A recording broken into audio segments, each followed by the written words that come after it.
Shalom saudara. Dari tadi banyak sekali kata-kata kemuliaan. Tidak habis-habisnya dari awal sampai akhir. Dan saya yakin itulah kodratnya Tuhan kita. Saya coba lihat di kamus bahasa Indonesia ya. Apa itu artinya kemuliaan? Ternyata similar dari kata kemuliaan itu adalah semarak. Kita sering dengar di Mazmur ya, semarak. Keagungan, kebanggaan, kebesaran, keemasan, kegemilangan, kehormatan, keindahan, kejayaan, kemasyuran, kemegahan, keluhuran, pamor. Itulah Allah kita. Lengkap semua. Dari sudut pandang manapun, dia mulia. Dari karakteristik apapun, dia mulia. Tapi yang sedih adalah apa? Kita manusia kehilangan kemuliaan kita karena dosa. Coba kita lihat di Roma 3 ayat 23. Dosa menyebabkan kita kehilangan kemuliaan kita.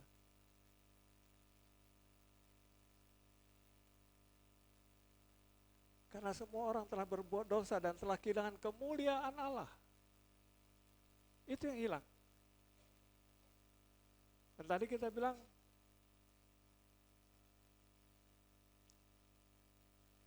Allah dimuliakan di seluruh bumi.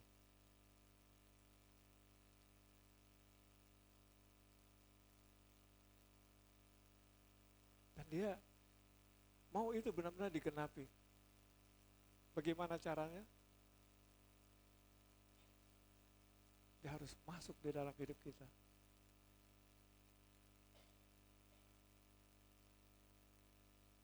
Supaya kita dipermuliakan. Nah, ketika semua umat manusia ada hadirat Tuhan di dalamnya, kemuliaan Tuhan nyata dalam kehidupan manusia, seluruh bumi penuh dengan kemuliaan. Itu program Tuhan. Jadi kalau benar-benar mau kemuliaan Tuhan nyata di seluruh bumi, buka hatimu. Izinkan dia masuk bersemayam dalam hidup kita. Kemuliaan itu memancar dari kita, dan itulah kemuliaan Allah di seluruh muka bumi ini. Dan kalau kita nggak dipenuhi dengan kemuliaan Allah, bagaimana manifestasi kemuliaan Allah di bumi ini? Cara Tuhan adalah gitu. Mari, aku akan jadikan hidupmu menjadi baitku yang kudus. Dan dari bait ini kemuliaan Allah akan muncul. Dan seluruh bumi akan menyaksikan. Berapa banyak di sini yang mau? Persiapkan bait Allah. Allah bersemayam dalam hidup kita. Dan kemuliaan Allah nyata. Bertambah banyak orang menjadi tempat kediaman Allah. Bertambah luas kemuliaan Tuhan di muka bumi ini. Itu sebetulnya ya. Jadi biarlah kita sampai kepada tingkat bumi penuh kemuliaannya. Kenapa? Setiap umat yang percaya mengizinkan Allah bersemayam dalam hidupnya dan memancarkan kemuliaan Allah. Yohanes 17 ayat 22.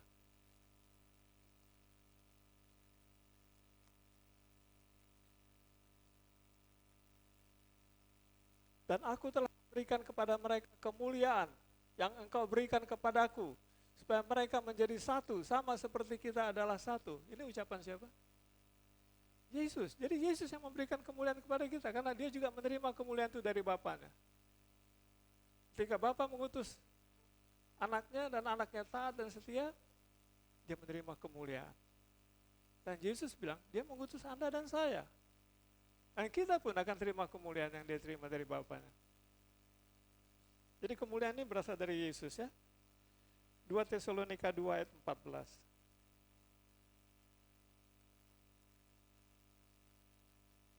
Kita ini Bible story ya, jadi kita mainnya di ayat-ayat aja ya.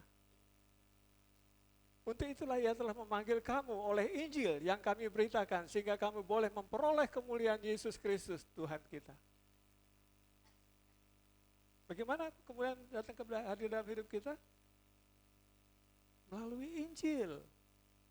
Ketika Injil masuk dalam kita, Allah masuk dalam kita. Dan kemuliaan itu akan memancar. Saya ulang sekali lagi. Untuk itulah ia telah memanggil kamu oleh Injil. Injil ingin masuk ke dalam kita. Siapa Injil itu? Akulah firman itu, kata Tuhan Yesus. Tuhan Yesus masuk mendapat tempat dalam hidup kita. Dan kemuliaan dia terima dari Bapaknya, itu juga memancar dari hidup kita karena dia ada di dalam kita. Ya. 2 Korintus 3 ayat 18.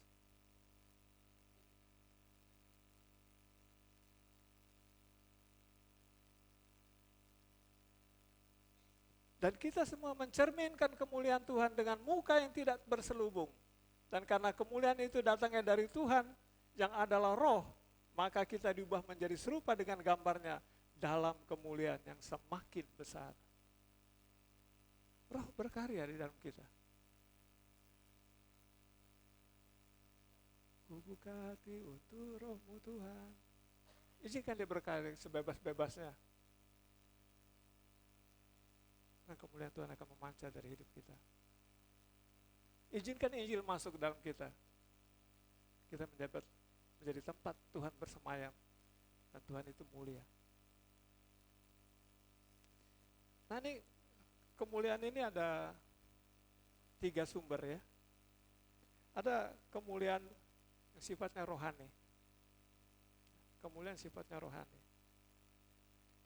Yaitu kemuliaan yang kita terima dari Tuhan. Mazmur 84 ayat 12.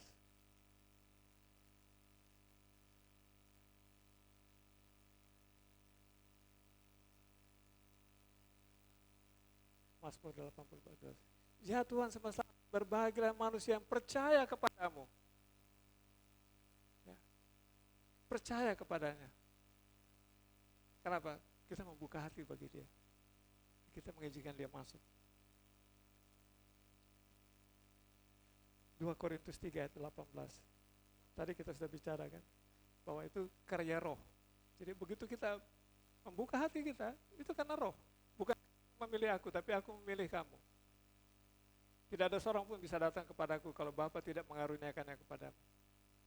Bapa kirim Roh Kudus, menggedor pintu kita buka pintu, dia masuk, dan kita dipermuliakan. Ada kemuliaan yang masuk situ.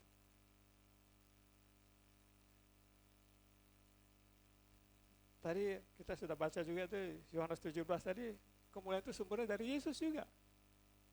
Yesus adalah kebenaran, Yesus adalah firman. Ketika firman itu masuk, kita juga dipermuliakan.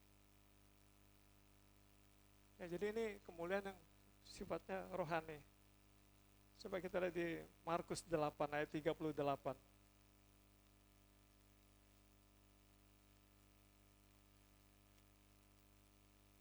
Markus 8 ayat 38. Sebab barang siapa malu karena aku dan karena perkataanku di tengah-tengah angkatan yang tidak setia dan berdosa ini, anak manusia pun akan malu karena orang itu apabila ia datang kelak dalam kemuliaan Bapaknya, diiringi malaikat-malaikatnya. Nah kalau anak manusia malu sama kita akan dapat kemuliaan enggak? Kalau dia malu sama kita ditolak. Dan karena kita ditolak, hilanglah kemuliaan kita.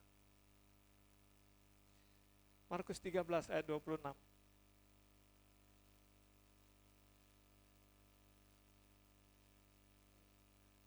Pada waktu itu orang akan melihat anak manusia datang dalam awan-awan dengan segala kuasa, kekuasaan, dan kemuliaannya. Kalau dia hadir di situ, kemuliaannya nyata. Dan dia kepengen ketika dia datang, dia lihat betapa banyaknya orang mulia di dunia ini. Kenapa? Aku dapat tempat dalam hidupnya. Itu proses ya. Proses dari nggak benar, dari nggak mulia jadi mulia. Proses.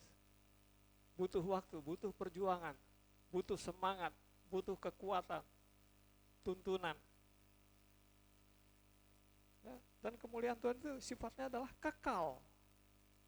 2 Timotius 2 ayat 10.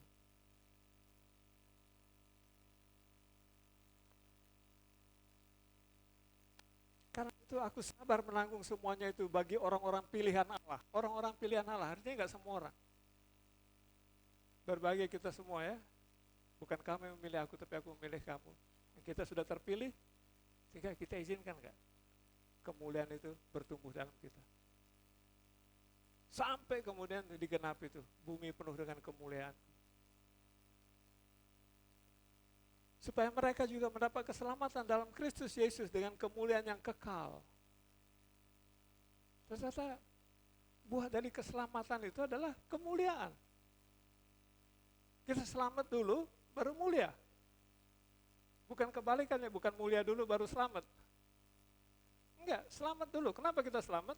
Karena Injil masuk. Injil menguduskan, aku di dalam kamu, kamu di dalam aku, kuduslah kamu sebab aku kudus. Ketika Injil menguduskan kita, kita selamat. Allah bertahta di dalam kekudusan itu. Kita akan dipermuliakan. Memancar kemuliaan Allah itu dari hidup kita. 1 Tesalonika 2 ayat 19.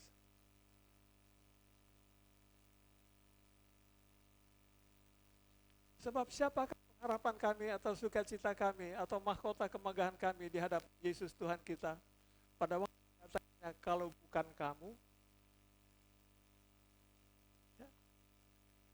Siapa pengharapan kami atau sukacita kami atau mahkota kemegahan kami di hadapan Yesus Tuhan pada waktu kedatangannya kalau bukan kamu?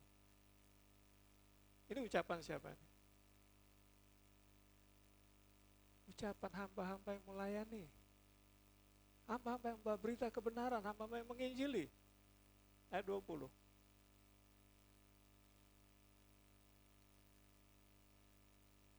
Satu ayat lagi, ayat 20.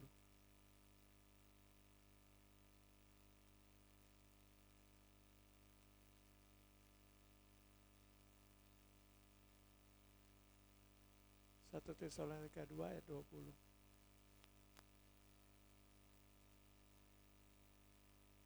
Sungguh, kamulah kemuliaan kami dan sukacita kami.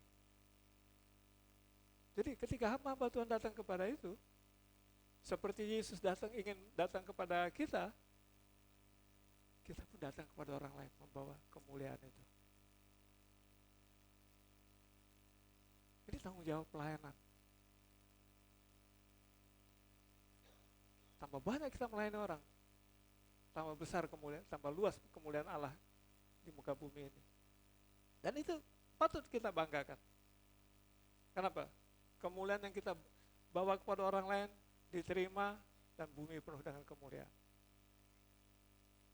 Itu yang sifatnya kemuliaan rohani ya. Tapi ada juga kemuliaan duniawi. Kan datangnya dari Tuhan. Kita lihat di Daniel 3 ayat 37. Ini kemuliaan juga, tapi duniawi. Daniel 2 ayat 37.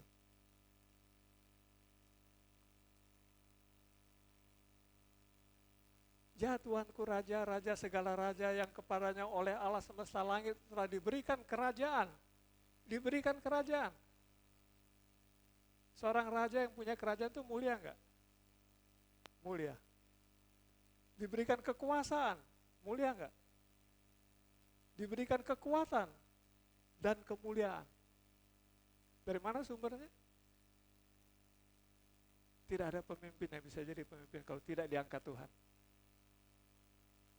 Tuhan bisa memberi kemuliaan kok, tapi yang sifatnya duniawi. Dan kemuliaan duniawi ini enggak kekal. Tapi kemuliaan surgawi itu kekal. Ya. 1 Petrus 1 ayat 24.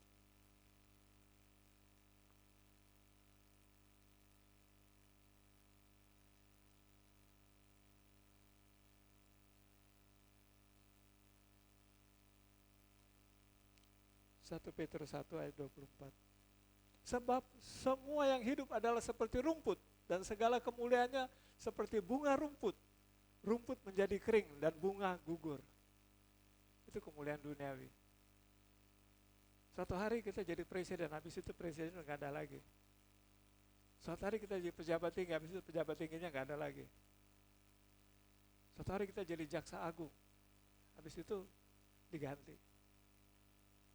Tapi kemuliaan dari Tuhan kekal, gak ada yang bisa mengambil, gak bisa berubah. Dan sini yang kurang ajar apa? Iblis juga akan menawarkan kemuliaan kepada kita ya.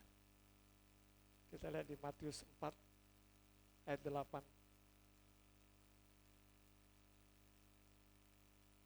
Dan iblis membawanya pula ke atas gunung yang sangat tinggi dan memperlihatkan kepada semua kerajaan dunia dengan kemegahannya. 9. Dan berkata kepadanya, semua itu akan kuberikan kepadamu jika engkau sujud menyembah aku.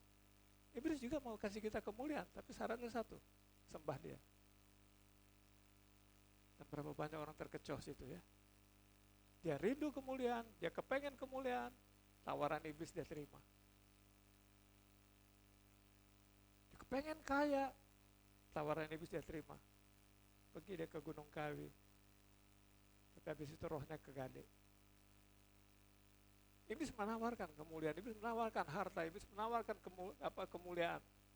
Tapi satu, kau bayar dengan nyawamu, kau bayar dengan maut. Waspada. Tapi kalau Tuhan memberikan kehidupan, karena kita sudah selamat, karena kita menerima keselamatan, dan kemuliaan itu menjadi nyata, kekal.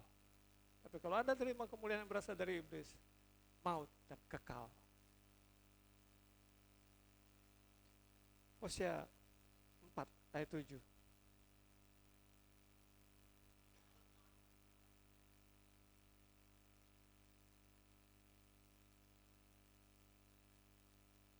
Hosea 4 ayat yang ke-7. Makin bertambah banyak mereka, makin berdosa mereka kepadaku, kemuliaan mereka akan kutukar dengan kehinaan. Siapa mereka? Ini orang-orang munafik. Mereka mengejar kemuliaan, mereka gelucuh untuk kemuliaan itu. Tapi Tuhan bilang, ditukar dengan kehinaan. Ya, jadi ini kemuliaan yang dikejar oleh orang-orang munafik. Mereka membangun kemuliaannya sendiri, tapi Tuhan bilang apa? Aku akan kutukar dengan kehinaan. Kenapa Tuhan bilang apa? Hanya satu yang bisa dipermuliakan, aku. Dan mereka yang dipermuliakan adalah orang-orang yang aku permuliakan. Tapi ada juga orang-orang yang mempermuliakan diri sendiri. Dengan apa? Ya, mereka makan puji ya. Mereka melakukan sesuatu untuk supaya dipuji, dimuliakan. Mereka melakukan sesuatu dengan tendensi. Nggak ada unsur rohaninya. Tendensi. Kenapa? Karena ingin ditinggikan. Ingin dipermuliakan. Kita lihat di Matius 6 ayat 4.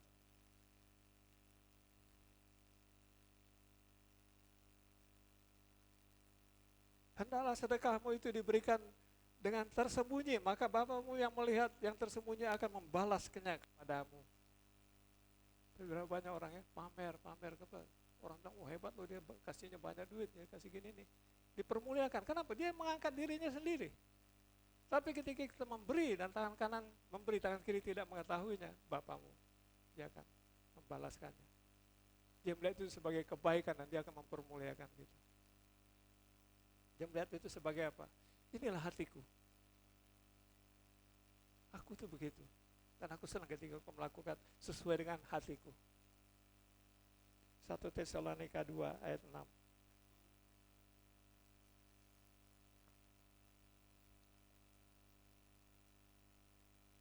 Juga tidak pernah kami mencuri pujian dari manusia, baik dari kamu maupun dari orang-orang lain, sekalipun kami dapat berbuat demikian sebagai rasul-rasul Kristus. Pelayanan, waspada. Pelayanan harus dengan kerendahan hati, tidak ada tendensi, tidak ada niat di balik pelayanan itu, tidak ada cita-cita di balik pelayanan. Cita-citanya satu, jadi dupa yang harum di hadapan Tuhan. Waspada dengan pelayanan yang kemudian membanggakan diri. Cepat atau lambat, kau akan runtuh. Ya, jadi itu kemuliaan sifatnya duniawi ya. Kita membangunnya sendiri, iblis menawarkannya, tapi Tuhan juga bisa memberikan ya. Sebagai apa? Ya, seperti raja-raja, pejabat-pejabat, Tuhan angkat itu mereka dipermuliakan. Tapi sifatnya gak kekal. So, ada lagi nih, kemuliaan orang fasik. Filipi 3 ayat 19.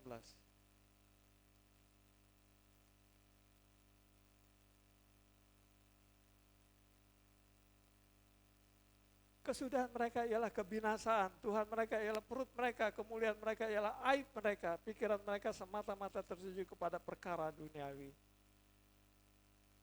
Ini kemuliaan orang fasik. Ya. Hanya apa, berakhir dengan aib. Itu Tuhan yang bilang. Kalau Tuhan yang bilang pasti digenapi. Kalau saya yang bilang belum tentu digenapi. Tapi kalau Tuhan yang bilang, tunggu aja waktunya. Cepat atau lambat, pasti ya dan amin terjadi. Firman gak pernah bohong. Yesaya 5 ayat 14. Ini berakhir dengan aib di sini ya. Sebab itu dunia orang mati akan membuka kerongkongannya, lapang-lapang, dan akan mengangangkan mulutnya lebar-lebar dengan tiada terhingga, sehingga lenyap ke dalamnya segala kesemarakan dan keramaian Yerusalem, segala kegaduhannya dan orang-orang yang bersukaria di kota itu. Tadi kan kesemarakan itu adalah kemuliaan. Jadi di situ akan berakhir dengan kebinasaan. Kemuliaan yang dibangun oleh orang fasik akan berakhir dengan kebinasaan. Kita senang ya kalau kita dipermuliakan kan kekal. Tapi apa gunanya kalau kita sementara dipermuliakan, habis itu kita ditelan oleh kebinasaan. Itu hiduplah berhikmat. Tahu memilih mana yang baik, mana yang benar, yang salah. Supaya kemudian apa? Jangan kita bertumburan dengan hukum-hukum Allah. Karena hukum Allah itu ya dan amin. Dia hakim yang adil dan keputusannya tidak bisa dibantah.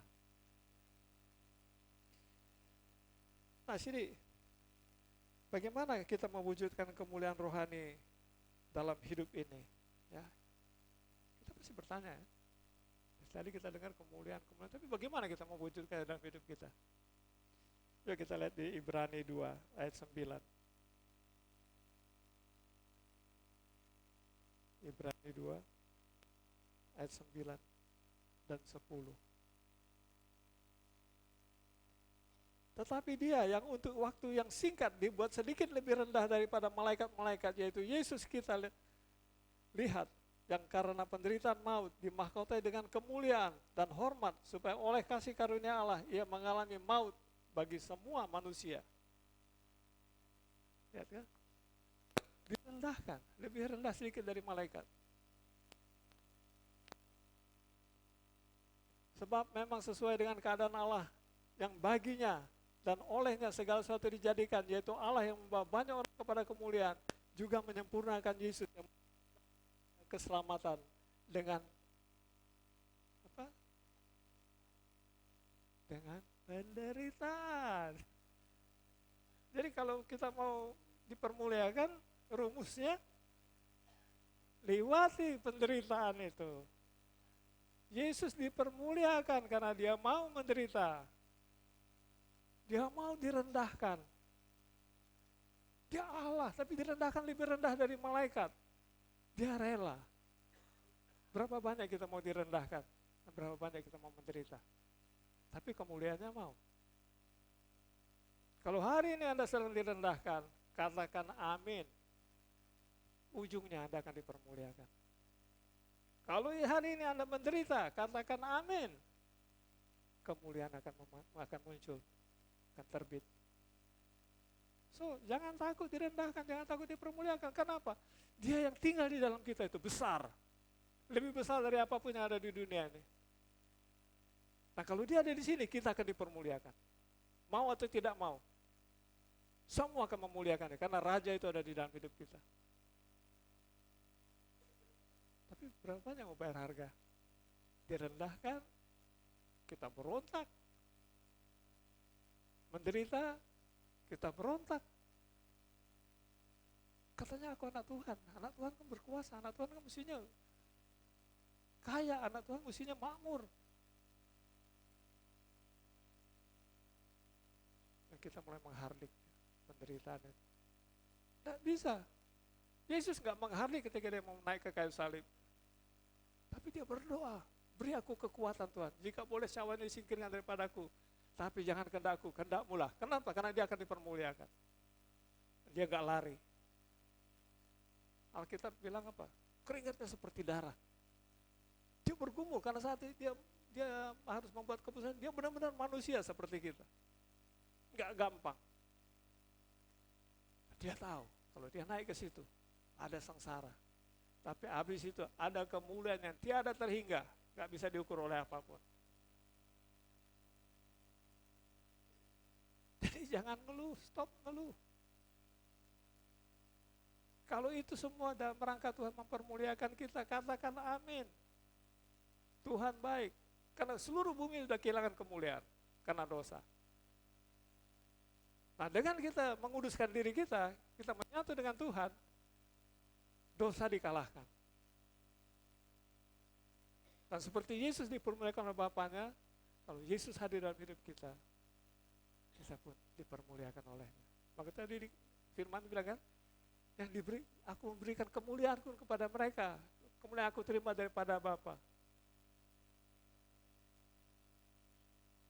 Kenapa? Ketika Bapa mengutus Yesus, Bapa menjanjikan kemuliaan.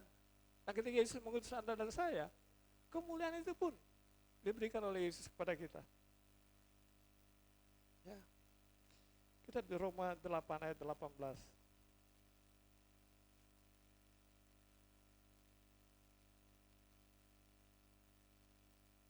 Sebab aku yakin bahwa penderitaan zaman sekarang ini tidak dapat dibandingkan dengan kemuliaan yang akan dinyatakan kepada kita.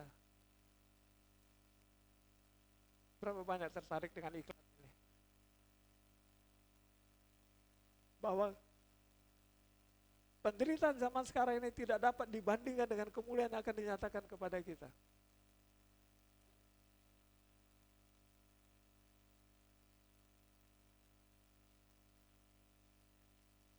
Gak pernah kepikir kita kemuliaan yang disiapkan Tuhan bagi kita. Tapi ada harga, ya. Ada harga yang harus dibayar untuk suatu kemuliaan. Itu lewati penderitaan itu. Tak bisa enggak, tanpa penderitaan tidak ada kemuliaan. Tapi Tuhan janji, aku tidak pernah mencobai anak-anak lebih daripada kekuatannya. Bulu yang terkulai tidak akan dipatahkan jika engkau jatuh tidak sampai tergeletak. Pegang itu janji. Artinya apa? Kita masih mampu memikul kuk ini, kita masih mampu memikul beban ini. Dan kemuliaan itu nyata. Tuhan gak pernah bohong. Dan kemuliaan ini Alkitab bilang, penderitaan zaman sekarang ini tidak dapat dibandingkan dengan kemuliaan yang akan dinyatakan kepada kita. Artinya luar biasa.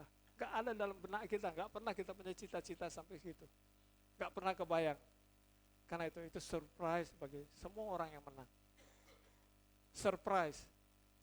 Raja di atas segala raja menyiapkan surprise bagi Anda.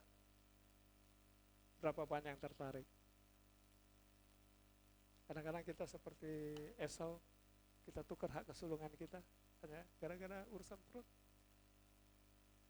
Semangkuk bubur kacang merah. 1 Petrus 2 ayat 19.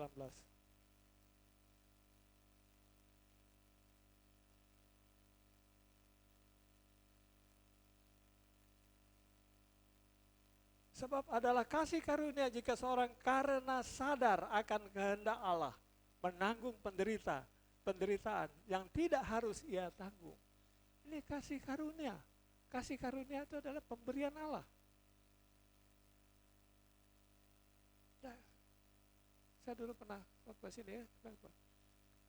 Kalau kita mau bersyukur sama Tuhan, perlu gak kita terima kasih Tuhan untuk beras di rumah, terima kasih Tuhan untuk bayar listrik, terima kasih Tuhan untuk bayar sekolah.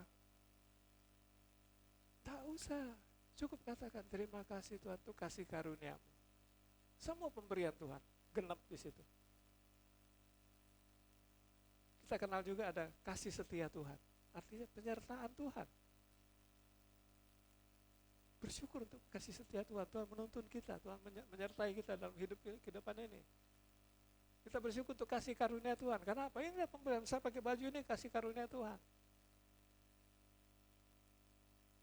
Kita punya ABCDE semua kasih karunia Tuhan. Kita bisa bikin ini, bikin itu kasih karunia Tuhan. Jadi kasih karunia itu adalah pemberian Tuhan. Kasih setia adalah penyertaan Tuhan. Maka itu di Alkitab sering katakan terima kasih untuk kasih setia dan kasih karuniamu. Genap itu. Ya. Sebab adalah kasih karunia jika seorang karena sadar akan kehendak Allah menanggung penderitaan yang tidak harus ia tanggung. Tidak harus ia tanggung. Kenapa? Ini ada sesuatu di balik itu yang akan mempermuliakan kita.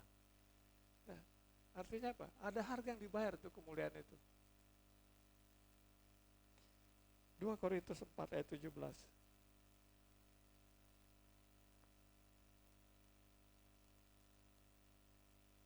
Sebab penderitaan ringan yang sekarang ini mengerjakan bagi kami kemuliaan kekal yang melebihi segala-galanya, jauh lebih besar daripada penderitaan kami. Kemuliaan kekal, jauh lebih besar daripada ini untung atau rugi? Kita main otak pedagang aja. Yang hobi-hobi dagang. Ya, seringkali pedagang-pedagang di luar gitu kan. Dia biasa main judi di kasino, di apa gitu tuh. Ini risikonya duitnya hilang semua tuh. Udah ada investasi di gereja, dia kasih gini kan. Dibalaskan sekian kali lipat. Ya kan, dia nggak sungkan, dia taruh di gereja duitnya aman dan dibalaskan sekian kali lipat daripada dia main judi. Nah di sini dikatakan ini kan, sebab penderitaan ringan yang sekarang ini mengerjakan bagi kami kemuliaan kekal yang melebihi segala-galanya, jauh lebih besar daripada penderitaan kami.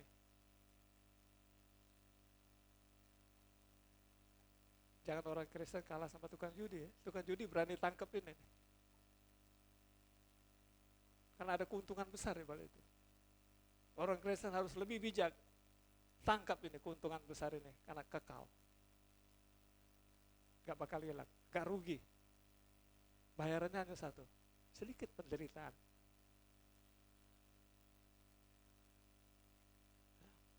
2 Korintus 6 ayat 4.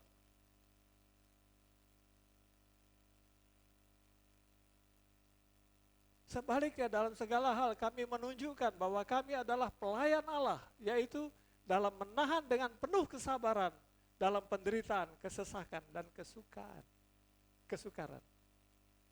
Siapa pelayan Allah di sini? Berani pegang ini? Ya, kami adalah pelayan Allah, yaitu dalam menahan dengan penuh kesabaran dalam penderitaan, kesesakan, dan kesukaan. Udahlah, gak usah ngeluh, gak usah ngomel, gak usah apa ya. Haleluya, haleluya aja. Tuhan baik. Percaya di balik pelayanan ada kemuliaan yang tersedia. Gak sia-sia tenagamu, gak sia-sia waktumu. 1 Petrus 4 ayat 14.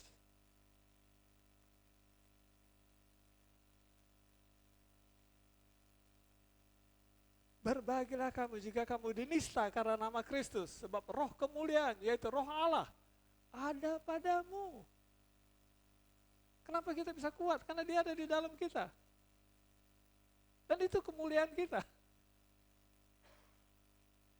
Ya, jadi di sini, yuk, untuk meraih kemuliaan ini, bertahanlah. Jangan nyerah, jangan surut, jangan undur.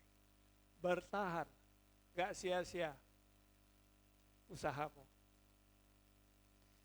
2 Korintus 8 ayat 2.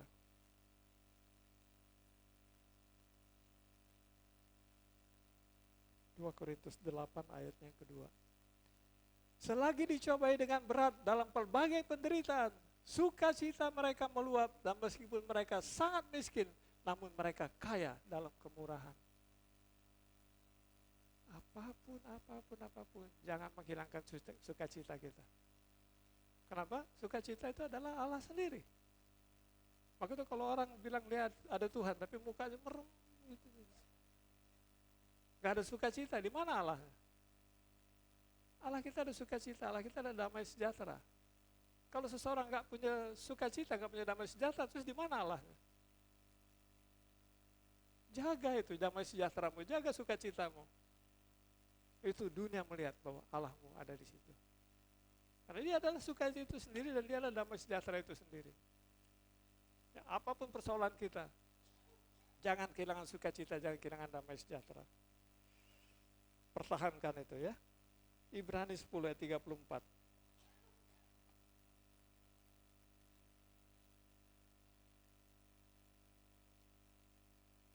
Memang kamu telah turut mengambil bagian dalam penderitaan orang-orang hukuman, dan ketika harta kamu dirampas, kamu menerima hal itu dengan sukacita, sebab kamu tahu bahwa kamu memiliki harta yang lebih baik dan yang lebih menetap sifatnya.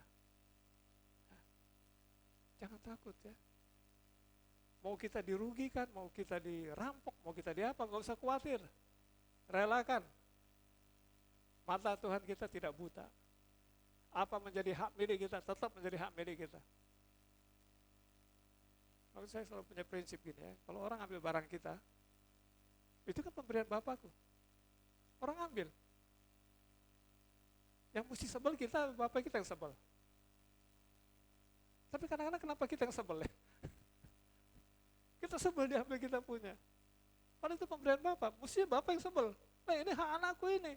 Aku berkenan kepada dia, aku berikan kepada dia. Kenapa mau ambil? Nah dia akan kena sama Bapak kita. Maka itu kita gak usah pusing. Hak tetap hak, sampai kapanpun tetap hak. Ya, maka itu bersyukur.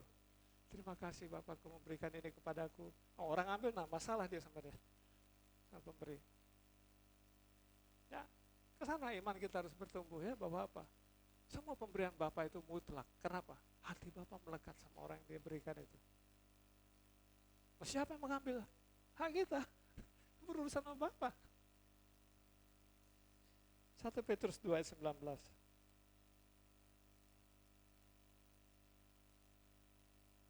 Tadi kita sudah baca, tapi kita ulang sekali lagi. Sebab adalah kasih karunia jika seorang karena sadar akan kehendak Allah menanggung penderitaan yang harus ia tanggung. Kenapa? Kita mengikuti jejak Yesus. Yesus nggak harus menderita loh. Tapi karena dosa-dosa kita, dia rela menderita bagi kita. Dia yang bayar harga di situ. Penderitaannya bukan karena dosa dia. Jadi saya bilang apa? Dia orang kira dia kena tulah, padahal dosa kita lah yang dipikulnya. Nah kita kadang-kadang dipikir kita lagi sial apa nih? Padahal enggak, kita lagi taat kepada Tuhan kita. Kita lagi melaksanakan kehendak Dia. Rela direndahkan sedikit lebih rendah dari kalangan kita, dan rela dirugikan. Kenapa? Ada kemuliaan akan muncul. Kenapa? Begitu kita lemah, ya, maka itu Paulus bilang apa? Ketika aku lemah, maka aku kuat. Kalimat sebelumnya bilang, cukuplah kasih karunia-Ku bagimu.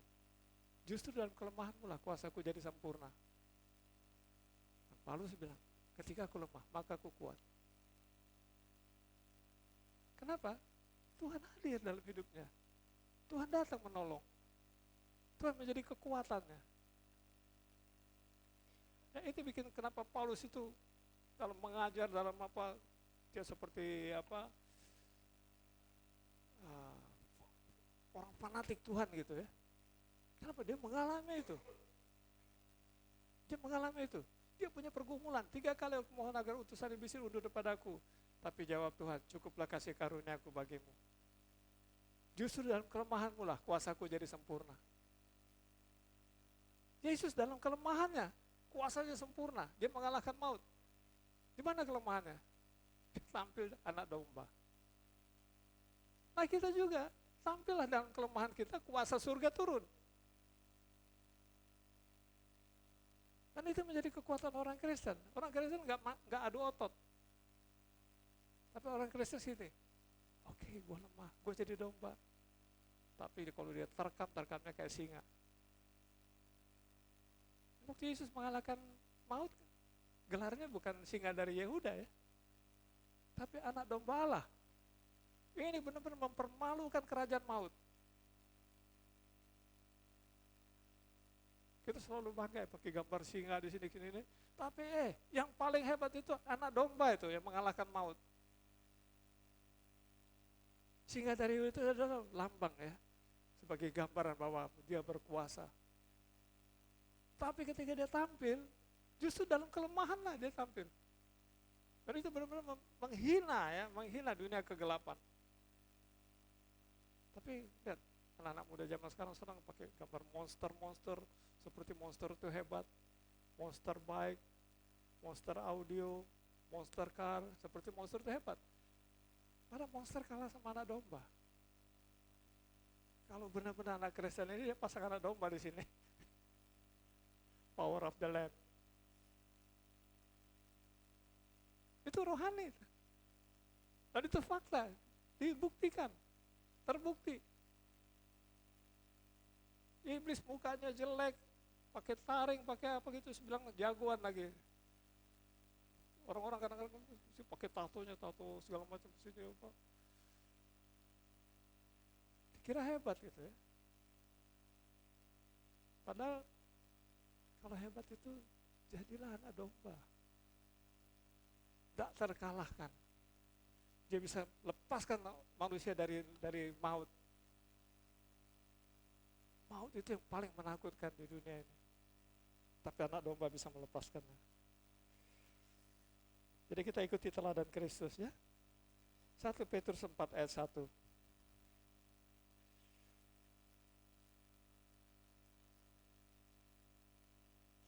Jadi karena Kristus telah menderita penderitaan badani, kamu pun harus juga mempersatai dirimu dengan pikiran yang demikian. Ngajak konyol. Tapi enggak. Dengan pikiran yang demikian, karena barang siapa telah menderita penderitaan badani, ia telah berhenti berbuat dosa. Banyak orang ya, untuk lepas dari dosa aja merasanya menderita. Karena dosa itu menyebalkan, dosa itu padahal membinasakan. Tapi manusia sulit banget. Untuk lepas dari dosa dia menderita, untuk lepas dari rokok dia menderita, lepas dari minum dia menderita. Padahal kalau dia lepas dari dosa, dia akan ditawarkan kemuliaan yang luar biasa. Tapi kadang-kadang hatinya, cintanya lebih kepada barang-barang yang membinasakan ini. Stop berbuat dosa. Ada kemuliaan, kalau dosa dikalahkan, ada kemuliaan yang akan menggantikannya. Maka itu tadi kan kita lihat di Roma 3:23 tadi kan, manusia kehilangan kemuliaan karena dosa. Tetapi manusia untuk melepaskan dosa kok pergumulannya luar biasa ya. Dia lebih cinta dosa daripada cinta kemuliaan yang Tuhan siapkan. Yang sifatnya kekal, yang sifatnya mulia. Gak bisa diukur dengan daya pikir manusia kemuliaan itu ya. Kenapa? Benar-benar kita pikir kalau mulia itu jadi raja, kita pikir kalau mulia itu bahagia. Enggak, lebih dari semua itu. Anda gak pernah kepikir. Apa yang disiapkan Tuhan itu gak ada takarannya di dunia. Stop berdosa. Yesaya 60 ayat 11.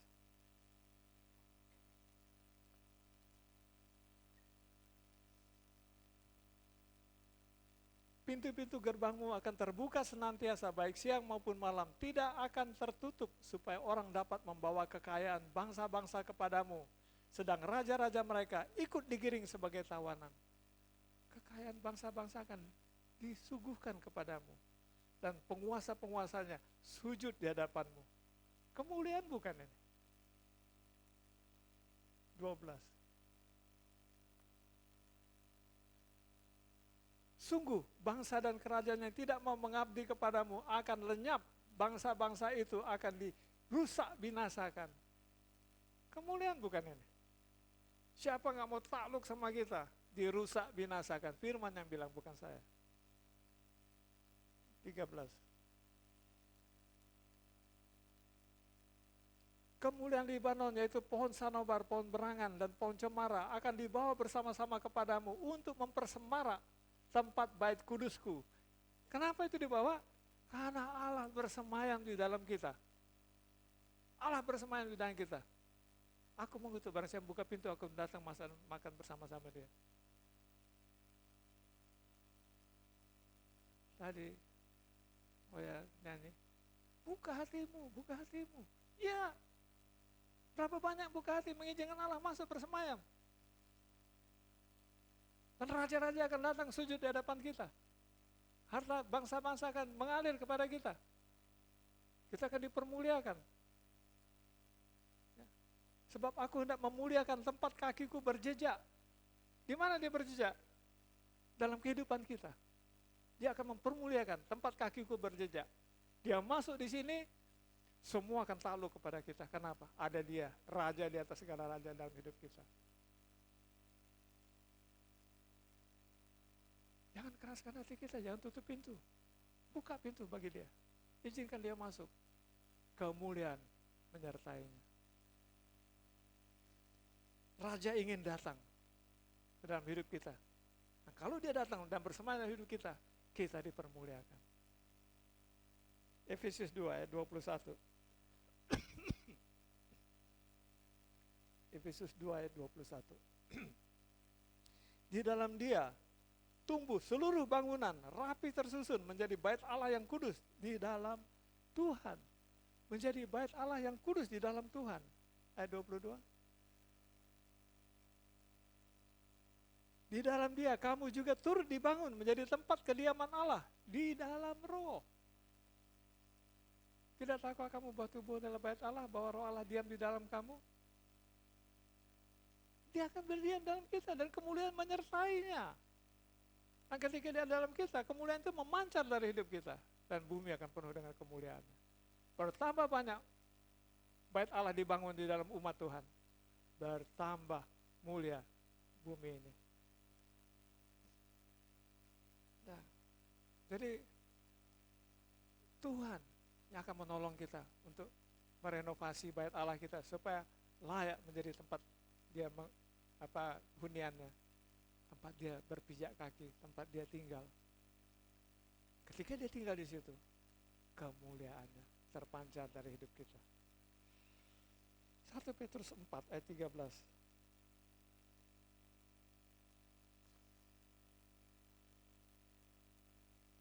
Sebaliknya, bersukacitalah sesuai dengan bagian yang kamu dapat dalam penderitaan. Artinya, semua dapat bagian masing-masing. Porsinya Tuhan yang paling tahu. Tuhan gak pernah memberikan sesuatu yang lebih kekuatan kita. Porsinya Tuhan tahu.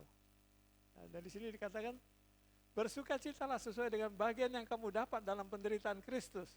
Supaya kamu juga boleh bergembira dan bersukacita pada waktu ia menyatakan kemuliaannya. Yesus sudah kasih contoh soal. Dia ambil porsi itu. Dan dia dipermuliakan. Dan tadi kita baca kan, Yesus bilang, aku memberikan kepada mereka kemuliaan yang engkau berikan Bapa kepadaku. Kenapa? Dia melakukan kehendak Bapanya. Dan ketika kita melakukan kehendak dia memberikan kemuliaan kepada kita. Nah, di sini betapa pentingnya bersukacita. Kenapa? Dengan bersukacita kita nggak ngeluh, kita nggak ngedumel, kita nggak bersungut-sungut, dan Tuhan senang itu ya. Nah, kita sebagai sama-sama yang lagi dibangun bait Allahnya, yuk kita saling menguatkan, saling mengingatkan satu dengan lain supaya apa? Semuanya bisa menjadi bait Allah dan bumi penuh dengan kemuliaan. 1 Petrus 5 ayat 8.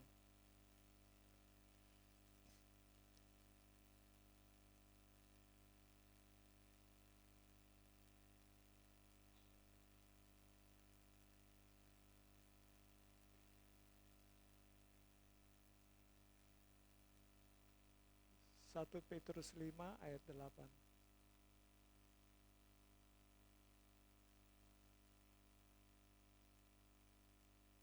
Sadarlah dan berjaga-jagalah, lawanmu si iblis berjalan keliling, sama seperti singa yang mengaum-ngaum dan mencari orang yang dapat ditelannya.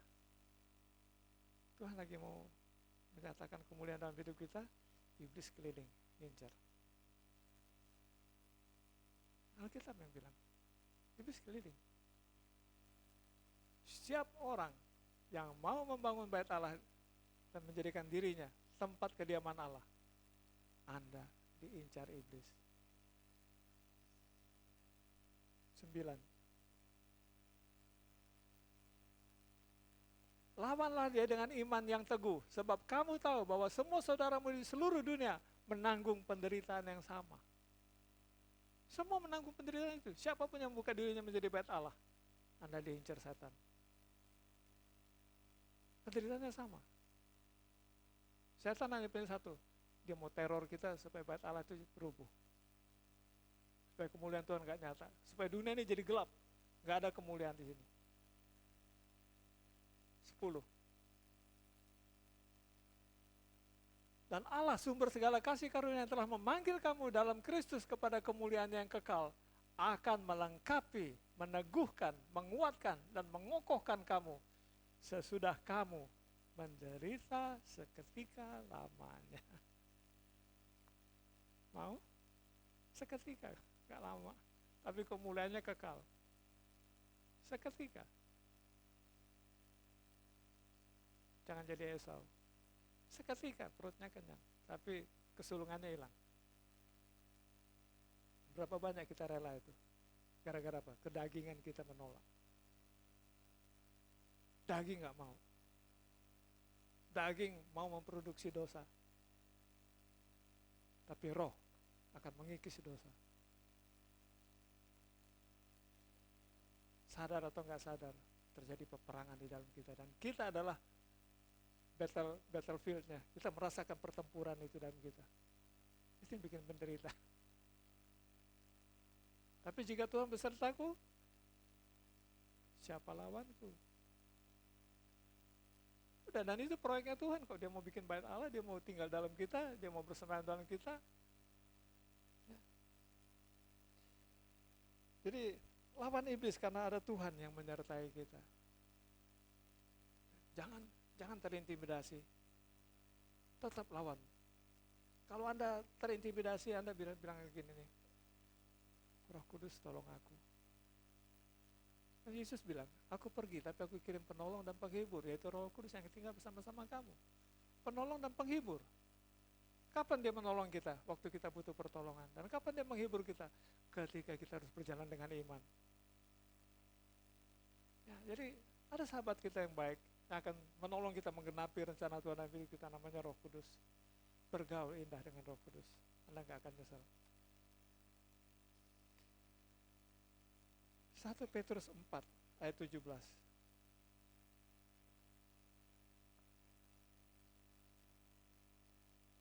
Karena sekarang telah tiba saatnya penghakiman dimulai, dan pada rumah Allah sendiri yang harus pertama-tama dihakimi. Dan jika penghakiman itu dimulai pada kita, bagaimanakah kesudahannya dengan mereka yang tidak percaya pada Injil Allah? Tuhan adalah hakim. Yesus adalah hakim. Nah, di sini dikatakan penghakiman mulai di rumah Tuhan. Kalau hakim itu datangnya di akhir zaman, tidak ada pengampunan. Tapi karena ini bukan akhir zaman, 1 Yohanes 1 ayat 9 digenapi. Jika kita mengaku ia setia dan adil, ia akan mengampuni kita dan menyucikan kita dari segala kejahatan kita. Ada 1 Yohanes 1 ayat 9 di situ. Kenapa? Ini belum akhir zaman. Berapa banyak kita berani datang kepada hakim bilang, Pak Hakim, tolong lihat, ada enggak celah di dalam aku ini yang menyebabkan aku nanti akan kena penghakiman. Kan hakim itu dia menghakimi kita. Dia bilang, ini kamu salah ini mesti beres. Kita bertobat. Akhir zaman dia datang, amanlah.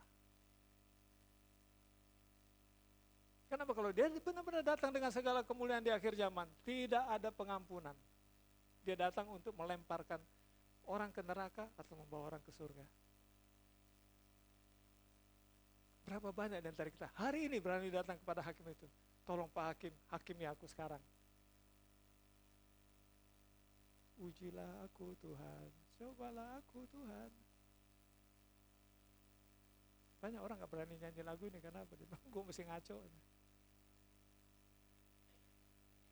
Enggak, datang dengan keberanian itu ya, supaya apa? Kita terkoreksi. Supaya kalau dia datang dengan segala kemuliaan, dia datang untuk melemparkan orang ke dalam neraka, atau membawa orang ke dalam kemuliaan, kita aman. Karena kita sudah dievaluasi duluan. Dan ini dimulai di rumah Tuhan.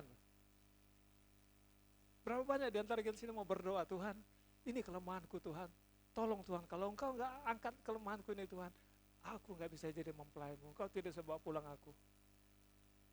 Bertransaksi dengan Tuhan. Kita berharga di mata Tuhan, boleh dong transaksi. Kalau ini enggak Kau angkat Tuhan, aku enggak layak Tuhan. Engkau enggak bisa bawa aku pulang Tuhan. Kita nyatakan bahwa aku juga kepengen Tuhan, aku kepengen jadi mempelai-Mu. Kalau Engkau nggak angkat, aku nggak layak. Engkau nggak bisa dapat aku, dan aku juga nggak bisa dapat Engkau. Fair ya, menurut saya. Saling mengasihi, Tuhan mengasihi kita, kita juga mengasihi Dia dengan apa? Melakukan segenap perintahnya. Tapi kadang-kadang kita nggak bisa melakukan perintahnya, kenapa? Ada kelemahan kita. Berserulah kepada Roh Kudus, penolong dan penghibur kita. Ya, jika Yesus datang di akhir zaman, Dia akan datang sebagai hakim yang akan menghakimi dunia. Hari ini kita memiliki 1 Yohanes 1 ayat 9 sebagai sarana untuk minta ampun. Adalah bijaksana jika sekarang kita menghadap tahta kasih karunia-Nya untuk dihakimi apakah kita masih ada dosa, sehingga kita masih punya kesempatan minta ampun. Karena pada penghakiman di akhir zaman tidak ada pengampunan lagi. Ini tadi tahta kasih karunia ya. Kasih karunia kan pemberian Tuhan. Ada tahta kasih karunia. Di mana apa? Itu mengalir semua pemberian Tuhan. Berapa banyak kita berani datang menghadap di tahta kasih karunia-Nya. Bilang, Tuhan aku masih berdosa. Aku minta kasih karunia Tuhan untuk mengatasi dosa. Kan mintalah, engkau akan diberi kan. Sampai hari ini engkau belum pernah minta. Kita kadang-kadang minta proyek, minta rezeki, minta itu. Kita bilang, enggak. Minta ampun, pasti aku beri. Minta proyek, nanti kau dapat hasil proyek, kau berzina lagi. Hasil proyek, kau kawin lagi. Kau jadi gelojo. Jika masih lemah, minta kasih karunia untuk dikuatkan.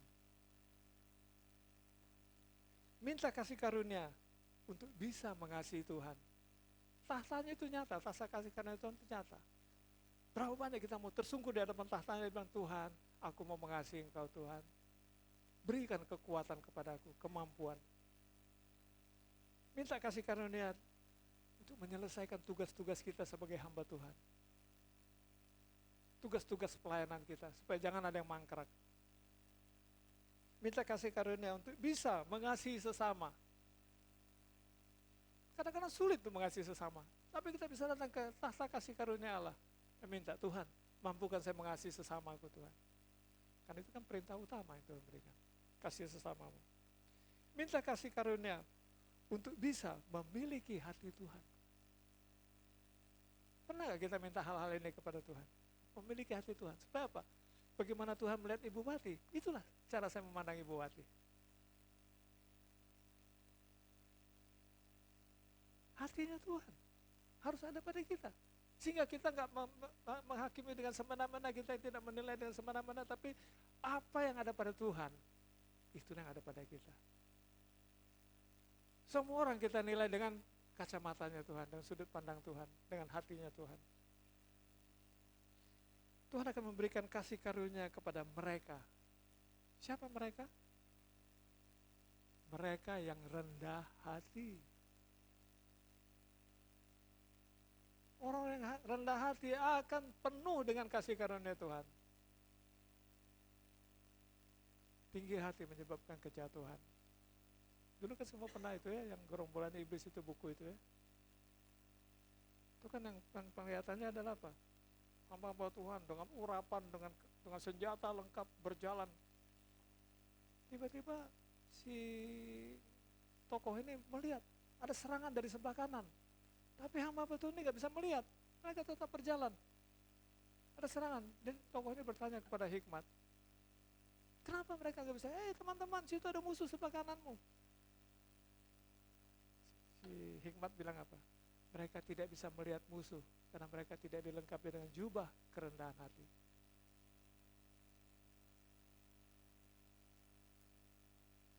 Jubah paling mulia di surga itu ya, jubah kemuliaan. Tapi jubah yang paling dikenal di surga adalah jubah kerendahan hati. Karena itu jubah yang dipakai oleh Bapa kita. Jubah yang dipakai oleh Yesus. Dia Tuhan, rela jadi manusia. Dia kaya, rela jadi miskin. Untuk siapa? Untuk kita, itu kerendahan hati. Ketika kita memiliki kerendahan hati, kita memiliki karakter Allah. Begitu besarnya kasih kepada kita sehingga dikaruniakannya putra yang tunggal, mati menebus kita, salib. Dia mau naik ke situ, itu kerendahan hati. Dia mau menderita, itu kerendahan hati. Berapa banyak kita mau masuk ke dimensi itu, kerendahan hati. Siapa datang dengan kerendahan hati? Niscaya doamu dijawab, permintaanmu dijawab. Kan itu kehendak Tuhan. Di gereja ada banyak orang kudus yang kurang memahami hati Tuhan. Ya. Kenapa saya bilang begini? Ada orang-orang kayak gini kan di gereja, ketika dia mengalami tantangan dalam pelayanan, dia bilang, Tuhan, hancurkan Tuhan, patahkan, ikat dia Tuhan. Tapi sini Tuhan bilang ya, aku datang bukan untuk melawan musuh-musuhmu. Aku datang bukan untuk melawan musuh-musuhku, tapi aku mengutus engkau untuk menyelamatkan musuh-musuhku, musuh-musuhmu. Itu pelayanan.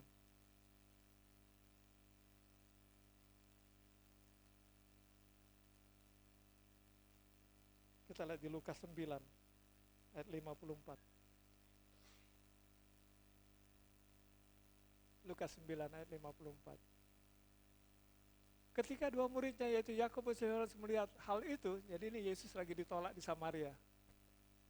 Ketika Yohanes dan Yakobus melihat hal itu, mereka berkata, Tuhan, apakah engkau mau supaya kami menyuruh api turun dari langit untuk membinasakan mereka?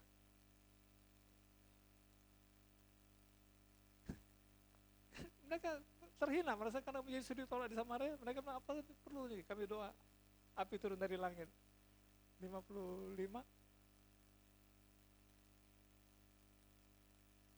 Akan tetapi ia berpaling, dan di sini bilang menegur. Tapi kalau versi bahasa Inggrisnya rebuke, menghardik mereka. 56. Lalu mereka pergi ke desa yang lain. Nah di sini coba yang King James Version atau yang International Version. Bisa nggak? 50. For the Son of Man is not come to destroy man's life. Anak manusia bukan datang untuk membinasakan manusia, but to save them. And they went to another village. Di Indonesia hilang kalimatnya. Anak manusia bukan datang ke dunia untuk membinasakan, tapi untuk memberi hidup. Di Alkitab kita hilang kalimat ini. Langsung ke and they went to another village. Ya, jadi sini nih. Kita jangan pernah mau supaya musuh kita binasa. Karena Tuhan mau semua orang diselamatkan. Separah apapun, segarang apapun musuh kita, Tuhan bilang, aku mengutus kamu untuk menyelamatkan dia.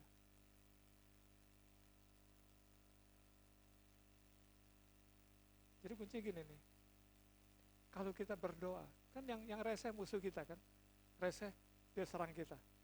Siapa di balik resehnya itu? Iblis kan, iblis pakai dia untuk kemudian ngojok-ngojok kita. Nah kalau kita berdoa, Tuhan selamatkan dia. Yang mental siapa? Iblisnya kan. Nah, itu.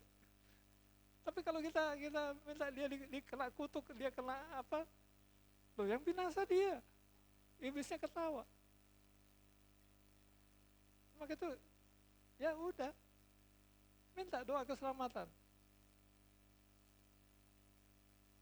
Kadang-kadang ada orang-orang yang rumah tangganya rusak, nggak ada perempuan lain di situ yang ambil suaminya. Tuhan, terkutuklah perempuan itu Tuhan gini. Enggak, malah tambah kencang iblisnya. Tapi Tuhan, selamatkan wanita itu Tuhan. Karena wanita itu selamat, dia kembalikan suami kita. Karena dia selamat. Waspada, jangan masuk perangkap iblis. Aku mengutus kamu untuk menyelamatkan musuh-musuhmu.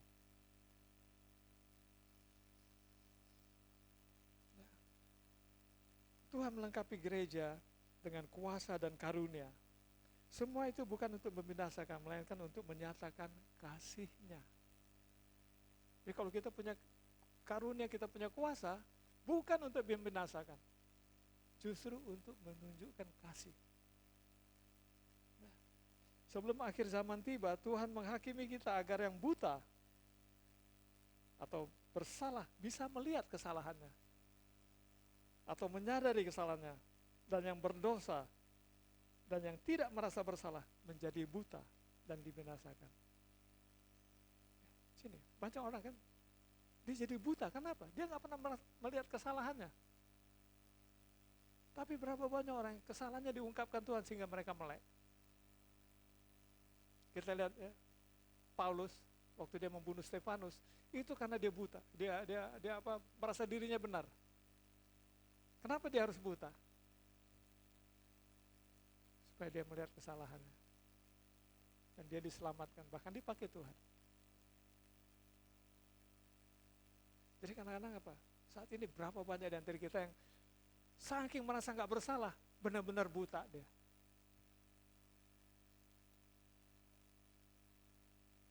Kesempurnaan seorang hamba adalah ketika ia menyatu dengan Kristus, ada dalam hadirat Tuhan.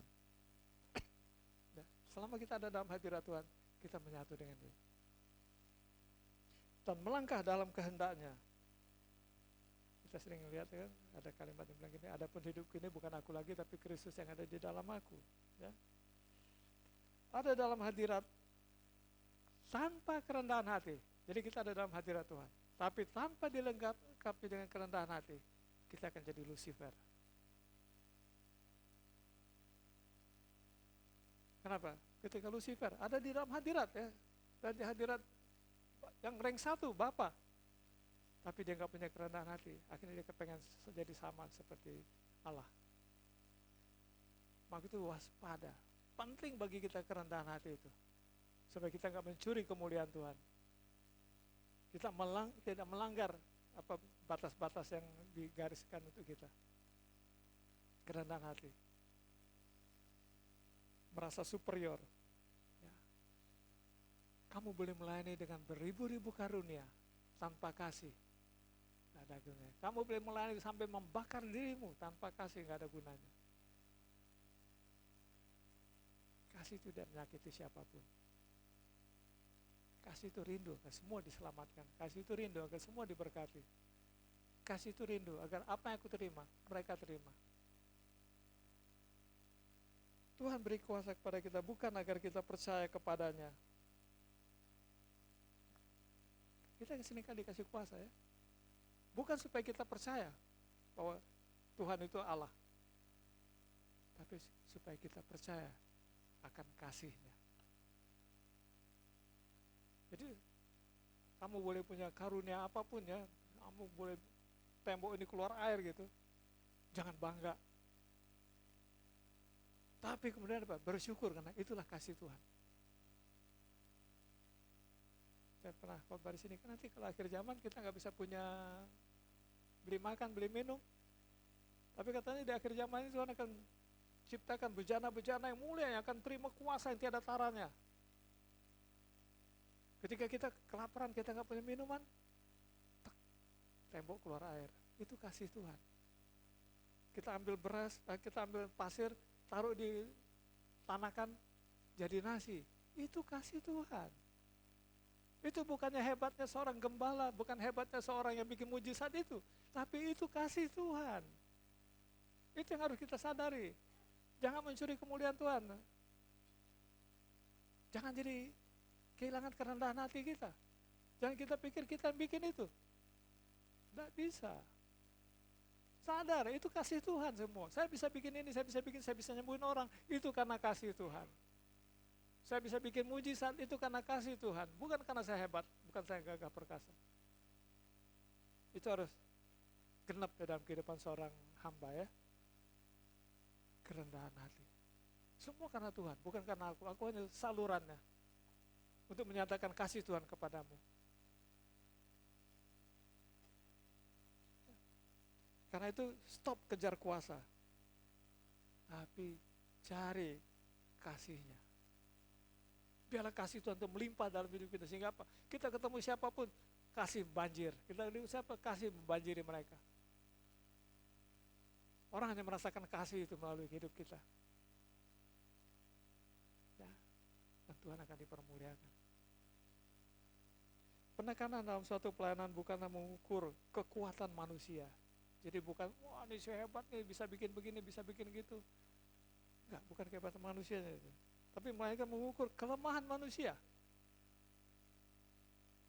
Nah, bagaimana cara kita menyelamatkan orang yang lemah ini? Ya, jadi kita bukan datang dengan kuasa, wah saya bisa begini, tapi saya lihat, Ibu Wati lemah. Aku datang untuk kelemahannya itu. Dengan kuasa yang kuterima dari Tuhan. Karena apa? Aku memiliki hati Tuhan yang mengasihi ibu ini. Jadi jangan sampai salah itu ya, dengan kuasa itu kita jadi bangga, kita jadi tidak bisa. Justru kuasa itu akan bertambah ketika kerendahan hati itu menyertai kita. Roh Kudus dikirim untuk membebaskan kita semua dari dosa, menuntun kita kepada kebenaran dan bersaksi tentang Kristus. Itu 3 wilayah yang digarap oleh Roh Kudus ya. Membebaskan kita dari dosa, menuntun kepada kebenaran dan bersaksi tentang Kristus. Orang kafir jatuh di hadapanku, tetapi aku ingin umatku tahan berdiri.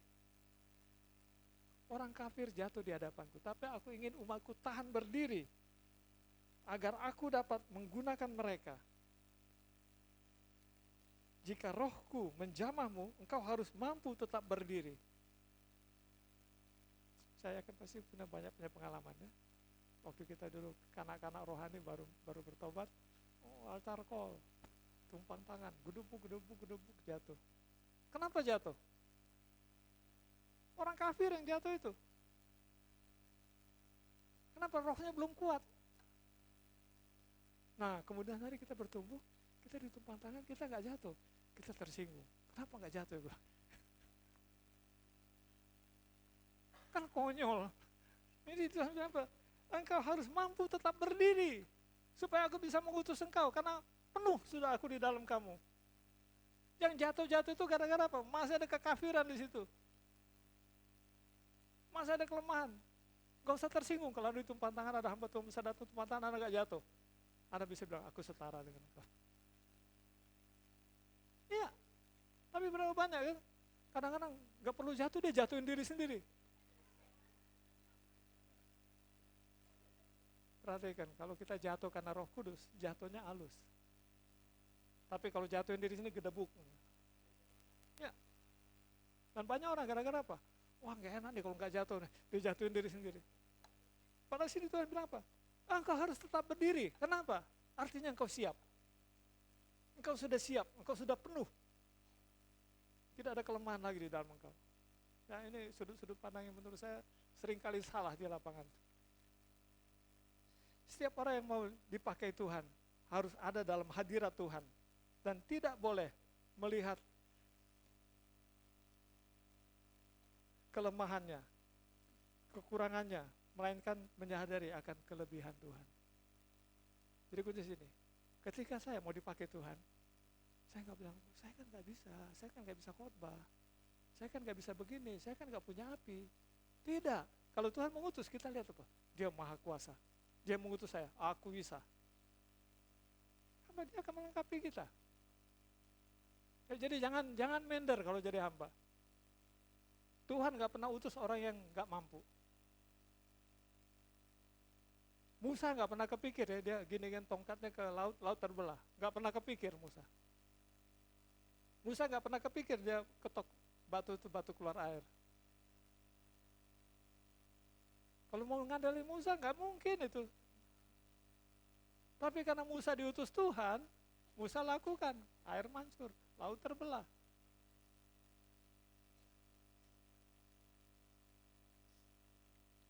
Bertambah banyak orang yang tinggal dalam hadirat Tuhan, menyebabkan bumi penuh dengan kemuliaan. Percaya? Kita bayangkan ya, kerub gitu ya. Kerub itu dia ada di ring satunya Tuhan. Ya, sekitar Tuhan, maka itu sayapnya ada 6 kan. Dia ada di ring satunya Tuhan. Kemuliaannya luar biasa di situ. Apa nyanyian mereka?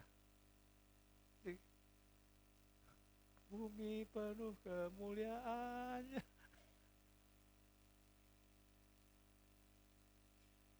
Itu. Siapa ada dalam itu?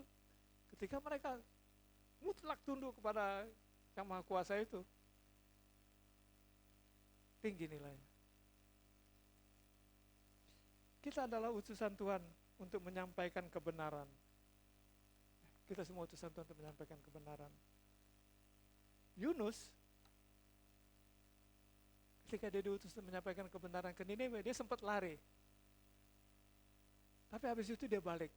Kenapa? Dia mesti kena diceburin dulu ke laut, ditelan ikan dulu, dia balik. Dan saya percaya Yunus hari ini ada di surga. Dia bangga banget. Kenapa? Niniwe diselamatkan. Kalau menurut dia nggak mau. Nah yang nyesel-nyesel di surga ini sekarang Lot. Dia punya banyak kesempatan untuk bicara kepada Sodom. Dia nggak lakukan. Yunus sekalipun dia lari, tapi dia balik. Dan Niniwe dimenangkan. Bayangkan mahkotanya Yunus. Ya. Karena itu saya menantang saudara-saudara di sini ya. Kita semua ada dalam kebenaran. Bersekutu dengan Tuhan. Masuk dalam hadiratnya. Biar kita ada di ring satunya Tuhan. Tapi jangan lupa kerendahan hati. Kalau Anda datang ada di hadiratnya Tuhan, Anda akan terima kuasa yang luar biasa. Tanpa kerendahan hati Anda akan jadi Lucifer. Mudah-mudahan jemaat di sini bisa dikenakan Tuhan jubah kerendahan hati dan senantiasa dalam hadirat Tuhan.